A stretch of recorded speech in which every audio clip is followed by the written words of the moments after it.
Hi friends, welcome to my channel. இன்றைக்கி நம்ம சேனலில் ரொம்ப சுவையான சோயா ஃப்ரை எப்படி செய்கிறதுன்னு பார்க்கலாம்.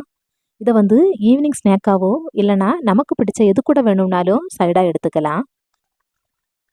சோயா சங்க்ஸ் சாப்பிட பிடிக்காதவங்களும் கண்டிப்பாக இந்த சோயா ஃப்ரையை விரும்பி சாப்பிடுவாங்க. அவ்வளவுக்கு ரொம்ப டேஸ்ட்டாக இருக்கும். சோயா ஃப்ரை செய்கிறதுக்கு ஒரு பவுலில் 2 கப் அளவில் சோயா சங்க்ஸ் எடுத்துக்கோங்க. கூடவே இதில் சுடு தண்ணி சேர்த்துக்கோங்க. இனி இதில் 1/2 டீஸ்பூன் அளவில் உப்பு சேர்த்து மிக்ஸ் பண்ணிவிட்டு ஒரு 10 நிமிஷம் அப்படியே இருக்கட்டும். அந்த டைமில் சோயா சங்க்ஸ் வெந்து சாஃப்ட் ஆகிடும். 10 நிமிஷத்துக்கு பிறகு சுடு தண்ணியை மாற்றிட்டு நார்மல் வாட்டர் சேர்த்து பிழிஞ்சு எடுத்துக்கோங்க.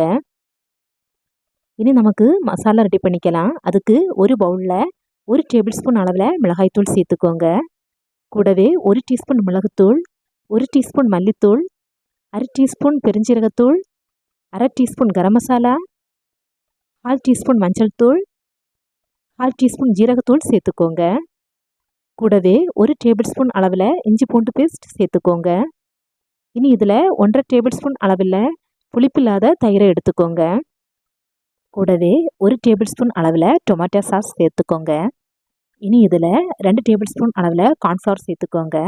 கார்ன்ஃப்ளவர் சேர்க்கறதுனால சோயா சங்க்ஸுக்கு நல்ல ஒரு கோட்டிங் கிடைக்கும்.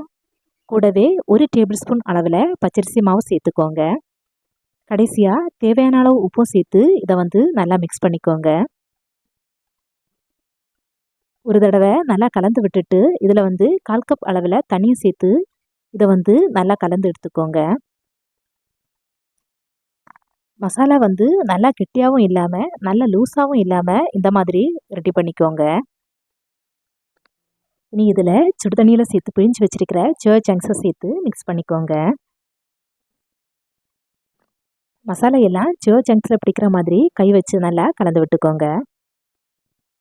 கையால் நல்லா கலந்து விட்டுட்டு இதை ஒரு 1/2 மணி நேரம் ஊற வச்சுக்கலாம்.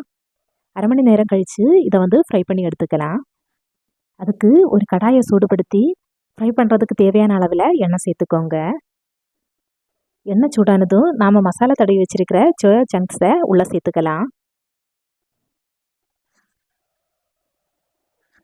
சோயா சங்க்ஸை எண்ணெயில் சேர்த்துட்டு உடனே கலந்து விடாமல் 1 நிமிஷம் கழித்து திருப்பி போட்டு ஃப்ரை பண்ணி எடுத்துக்கோங்க.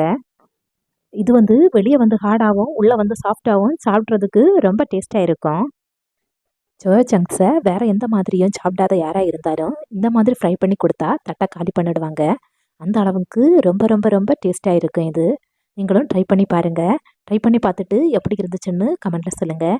வீடியோ பிடிச்சிருந்தா லைக் பண்ணுங்கள், ஷேர் பண்ணுங்கள், கமெண்ட் பண்ணுங்கள். மறக்காமல் சேனலை சப்ஸ்கிரைப் பண்ணுங்கள்.